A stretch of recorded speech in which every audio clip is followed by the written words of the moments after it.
Halo teman-teman, tahu nggak? Saya baru sadar loh kalau hal ini ada. Yuk kita bahas ya. Ini lucu, seru, tapi benar. Ini adalah kisahku. Ini adalah kisah saya. Halo teman-teman, apa kabar? Ada saya kembali, Aryan Surya, sahabat baik kamu dari Pagar Kehidupan. Betul teman-teman, ada satu hal penting yang saya tuh baru aja tahu dan sadar ya. Ternyata ada loh hal lucu seperti ini yang mana kalau kita tahu seizin Tuhan ya, insya Allah hidup kita jadi lebih baik. Nah, karena ada topik yang menginspirasi saya dari cerita Quora, saya langsung aja menjadikan materi ini buat kamu di kisah Quora. Jadi sekarang yuk, apapun yang sedang kamu kerjakan, awali dong dengan menulis komentar bersyukur dulu. Sambil kamu menulis, izinkan saya memberikan kamu sebagai sahabat virtual saya ilmu daging yang daging banget. Ini dia nih, ini seru. Jadi gini teman-teman, ada satu kisah di Quora yang dia itu entah kenapa sama seperti diri saya sekitar 12 tahun yang lalu. Kisahnya gimana? Saya akan bacakan intisarinya aja, dan kalau memang kamu ngerasa ini kamu banget juga, tuliskan di komentar deh. Kok ini saya banget ya mas? Nanti saya berikan hati, karena kita sama. Orang ini, dia itu ngerasa teman-teman, bahwa hidupnya itu aneh. Iya bener, dia tuh ngerasa hidupnya dirinya tuh aneh. Kenapa? Karena banyak orang mendengarkan kisah dia, teman-temannya, itu kok masalahnya tuh sebenarnya berat. Tapi orang ini tidak pernah merasa bahwa masalahnya berat. Sampai dia sendiri akhirnya bertanya di Quora, kenapa ya kok diri saya bisa merasa hidup saya baik-baik aja, padahal menurut orang-orang di sekitar saya, hidup saya berat. Nah sekarang coba lihat diri kamu deh, lihat diri kita. Pernah nggak diri kamu mengalami hal seperti itu? Dimana diri kita tuh masalah hidupnya cukup berat ya, tapi kok ternyata masalah kita yang berat ini kayaknya nggak begitu ngefek deh sama hidup kita. Diri kita masih bisa ketawa-ketawa, masih bisa ya menikmati kehidupan gitu ya. Walaupun kalau ada orang yang nggak sengaja dengar cerita kita, kisah kita, hidup kita tuh ternyata tuh cukup gelap loh. Cukup apa ya, membuat orang yang nggak sadar tuh berkata, kok kamu bisa sih tetap bahagia mengalami hal seperti itu? Nah sekarang gini, saya akan memberikan kamu sebuah ilmu yang sangat daging nih insya Allah. Buat kamu yang sedang dalam keadaan mohon maaf banyak masalah. Jadi kalau sekarang kamu kebalikannya, diri kamu justru kok belakangan ini sering sedih, sering kecewa. Bisa nggak ya mas saya menemukan obat sederhana yang bisa mengobati saya? Bisa. Tapi kamu harus berterima kasih dulu. Terima kasih sama orang-orang yang kuat di luar sana. Karena obat yang saya mau berikan kepada kamu itu berasal dari orang-orang yang kuat tadi tuh. Nah, orang-orang yang komentar di komentar tuh yang berkata ini saya banget. Nah itu tuh, kita harus terima kasih sama dia. Karena ilmu ini saya dapat dari orang-orang yang kuat hatinya seperti mereka. Gimana caranya? Gini, teman-teman, diri kita tuh sedih terus. Tahu nggak alasannya kenapa? Karena kita selama ini selalu memusuhi keadaan. Saya ulangi, hidup saya pernah di posisi kamu. Kita tuh jadi gampang sedih, gampang tersinggung, gampang kecewa. Kenapa sih? Sepele. Karena diri kita selalu memusuhi keadaan. Maksudnya gimana mas? Coba. Ketika kita lagi menghadapi sebuah hal yang menyedihkan, kita pasti berusaha deh menghindari kesedihan itu di kemudian hari dengan cara apapun. Betul nggak? Nah itu yang salah tuh. Itu salah. Kenapa? Karena ketika kita menjauhi hal yang bikin kita nggak enak, ketika hal itu datang lagi di kemudian waktu, kita jadi sedih, jadi marah, bahkan kecewa. Karena apa? Betul. Karena kita tidak terbiasa. Itu dia. Nah kamu nih, sahabat Pagar Kehidupan yang tadi nulis ini saya banget, kamu ngerasa bahwa masalah hidup kamu tuh menurut kamu biasa aja walaupun kata orang berat. Tahu nggak kamu bisa sekuat sekarang kenapa? Karena diri kamu sudah terbiasa dengan masalah-masalah yang orang lain belum terbiasa lagi. Sadar nggak sih? Ya nggak? Misal nih, diri kamu sudah terbiasa menghadapi, maaf ya, patah hati. Kalau kamu yang sudah terbiasa patah hati, ketika patah hati, sedihnya jadi lebay, ya udahlah patah hati lagi, next cari yang baru. Tapi bagi orang yang setiap kali patah hati dia nangis, meraung-raung, tahu nggak kenapa dia bisa gitu? Bener, karena dia setiap kali patah hati dia menganggap itu musibah. Dia musuhi itu perasaan patah hati, dia jadi takut lagi memulai hubungan yang baru. Akibatnya apa? Dia jadi orang ketika patah hati sedih banget. Kenapa? Karena dia tidak terbiasa patah hati. Dia malah mundur ketika rasa patah hati itu mulai menyerang dia. Padahal itu salah loh. Itu salah. Yang bener tuh gini. Rasa sakit apapun itu dibiasain aja. Lama-lama gak sakit kok. Saya ulangin ya, ini dagingnya nih. Rasa sakit apapun teman-teman, itu jangan dihindarin. Malah justru harusnya kamu tantang, kamu biasain. Nanti lama-lama jadi gak sakit kok. Bener gak? Halo? Bagi kamu nih, sahabat pagar kehidupan yang tadi nulis di komentar ini saya banget. Betul gak perkataan saya?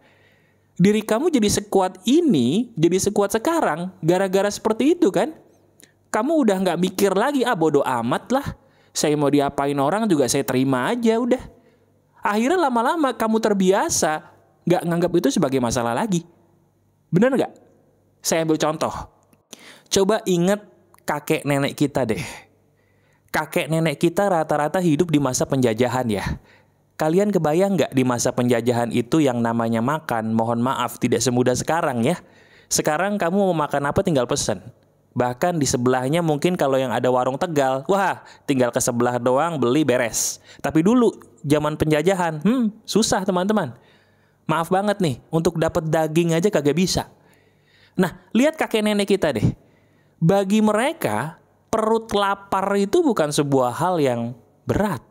Kenapa? Karena di masa lalu mereka sudah sering lapar. Jadi ketika mereka lapar, mereka masih bisa ketawa-ketawa, masih bisa happy. Sementara kita nih jujur aja ya, maaf banget, lapar dikit kayaknya ngomel. Bener nggak? Iya kan? Nah, ini sebuah bukti bahwa ternyata obat dari segala masalah apa? Betul, dihadapin aja sampai kita terbiasa. Saya ulangi, obat masalah kamu, apapun masalahnya, jangan pernah kamu hindari rasa sakitnya, tapi kamu tantang. Sampai lama-lama diri kita terbiasa, nggak nganggep masalah itu sebagai masalah lagi. Betul nggak? Logis? Masuk akal? Bagus. Nah, sekarang dengerin baik-baik, saya punya cara prakteknya. Kamu udah tahu nih landasan ilmunya dan diri kamu merasa bahwa iya juga ya mas, ini relate loh. Bener loh mas, saya pernah tuh ngelihat teman saya yang orangnya kayak gitu. Kayaknya dia menghadapi hidup tuh kayaknya enteng banget. Padahal ya maaf banget deh, kalau seandainya saya ditukar jadi dia kagak mau mas. Kenapa? Masalah hidupnya berat. Tapi kok dia kayaknya happy gitu mas ya. Ternyata saya baru tahu ini dia nih kenapa dia bisa begitu. Karena dia membiasakan untuk tidak kabur ketika ada masalah. Jadi terbiasa. Sekarang saya akan mengajarkan kepada kamu ya, pelan-pelan. Bagaimana sih caranya kamu yang baru tahu ilmu ini untuk bisa mempraktekannya dalam hidup kamu? Bener kan? Pengen tahu dong cara prakteknya gimana? Nih cara prakteknya. Cukup kamu hafalkan 3 poin aja. Cuman 3, bener gak banyak. Apa aja tuh mas? Yang pertama, selalu ingat untuk berkaca. Loh. Apa ini maksudnya mas? Kok saya disuruh ngaca lah, saya bingung. Enggak, kamu ngaca deh. Coba kita ngaca di cermin. Ketika kita ngaca di cermin, sadar gak kalau di cermin itu ada manusia? Nah itu maksud saya. Maksud saya kamu jangan lupa bercermin adalah, hey, sadari dulu kamu tuh manusia, kita tuh manusia. Yang namanya manusia itu nggak mungkin nggak ada masalah lagi. Sehebat apapun karir manusia itu, sehebat apapun percintaan manusia itu, sehebat apapun kesehatan manusia itu, pasti manusia itu akan punya masalahnya masing-masing sendiri-sendiri. Betul nggak? Cuman kita nggak tahu aja. Jadi ketika kita tahu diri kita manusia, nomor 1, kita udah sadar bahwa kita selalu ada masalah. Sadar dulu bahwa bukan kamu doang, bukan kita doang yang punya masalah. Semua orang di sekitar kamu, lihat mereka. Nah, itu mereka punya masalah sendiri-sendiri yang berbeda-beda. Sadar sampai sini? Bagus. Itu yang pertama. Yang kedua, Setelah kita berkaca, udah beres nih, udah sadar kita manusia punya masalah. Langkah keduanya apa? Selalu katakan hore. Wah, ini makin aneh lagi kan? Maksudnya tuh apa, Mas? Maksudnya tuh opo? Kok saya disuruh katakan hore? Enggak. Ketika diri kita lagi ada masalah, coba deh kamu katakan dalam hati atau berbisik, hore saya lagi ada masalah.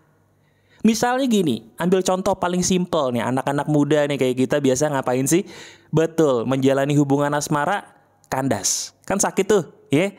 Ketika kandas hubungan asmaranya, nangis boleh, marah boleh, tapi sebelumnya coba katakan, hore, saya patah hati lagi di hari ini. Saya dapat pelajaran berharga. Hore, rasanya pedih. Hore, rasanya sakit. Coba deh, ketika kamu sakit hati, apapun bentuk rasa sakitnya, ketika diawali kata hore, coba kamu tes. Rasa sakitnya tuh bukannya bikin sakit, malah kayak memberikan kita sebuah pelukan hangat. Kalau nggak percaya, cobain aja. Coba bayangin deh, bayangin hal apa yang baru-baru aja kamu alami yang bikin kamu sakit hati. Nah, sambil kamu bayangin, kemudian kamu katakan, bisik-bisik aja. Hore, saya barusan dimarahin bos. Hore, saya sakit hati lagi. Hore, saya barusan kecewa sama orang. Hore, hore. Rasanya gimana? Rasanya kok saya aneh, Mas. Nah, kamu aneh karena cuma mentok di nomor 2. Nomor 3 ini adalah hal yang harus kamu lakukan setelah kamu berkata hore. Apa itu? Katakan terima kasih. Itu dia. Setelah kamu berkata, hore saya sakit hati lagi, hore saya patah hati lagi, katakan terima kasih kehidupan, saya menerima ini semua. Coba kita praktekin ya. Pagar kehidupan itu kan bukan teori. Pagar kehidupan itu bisa kamu praktekkan. Kita praktekin nih, mau nggak? Ayo, sekarang bayangin. Bayangin hal yang paling membuat kamu sakit hati belakangan ini. Hanya kamu dan Tuhan yang tahu tuh. Hal apa itu? Bayangin. Ketika kamu membayangkan hal itu, kalau jujur, rasa kecewanya pasti masih ada dong. Nah, bayangin lagi tuh rasa kecewanya kamu rasain lagi. Sudah? Nah, sambil kamu merasakan rasa kecewanya, sekarang kamu ikuti perkataan saya. Dalam hati boleh, sambil kamu berkata dengan suara yang terdengar telinga, itu lebih bagus lagi. Katakannya gimana? Gini. Hore, saya sakit hati dengan peristiwa itu. Hore, saya kecewa dengan peristiwa itu. Hore, saya kecewa dengan peristiwa itu. Terima kasih ya, karena saya bisa merasakan itu semua. Saya menerimanya. Terima kasih ya, saya bisa merasakan kekecewaan itu semua. Saya menerimanya. Terima kasih ya, saya bisa merasakan rasa yang tidak nyaman itu. Saya menerimanya. Saya terima. Gimana? Enak gak rasanya? Coba. Enak ya? Entah kenapa kok rasanya tuh beda, Mas. Saya ada kayak lega tersendiri yang gak bisa saya bayangkan kalau saya bisa selega ini loh menghadapi itu semua. Nah, itu maksud saya, teman-teman. Di bagian depan tadi saya berkata apa? Ilmu yang saya bagikan ini lucu kan? Lucu karena apa? Kok bisa ya dengan kita melakukan hal sesederhana ini, kok ternyata diri saya bisa bersahabat dengan rasa sakit saya. Nah, ini loh teman-teman. Inilah fungsinya kita saling berbagi. Jadi tolong ya, kalau kamu punya teman, punya saudara, kenalkanlah mereka ke Pagar Kehidupan sebelum semuanya terlambat. Kamu bagikan nih link video ini, klik tombol bagikan tuh di bawah, klik tombol share di bawah, kasih ke mereka. Biarkan mereka tahu bahwa masalah mereka tuh ternyata ada loh solusinya, dan bisa jadi kemungkinan besar ya ini, materi daging yang kamu suka ini, itu bisa jadi menolong mereka juga. Jadi biar kamu dapat pahala, dapat berkah, dapat karma baik, bagikan Pagar Kehidupan kepada mereka tuh sebanyak-banyaknya, seluas-luasnya. Oke? Masih ada saya, Aryan Surya, sahabat baik kamu selalu dari Pagar Kehidupan. Tetap keep the spirit, keep sharing, and keep loving. Bye-bye. Ini adalah kisahku. Ini adalah kisah saya.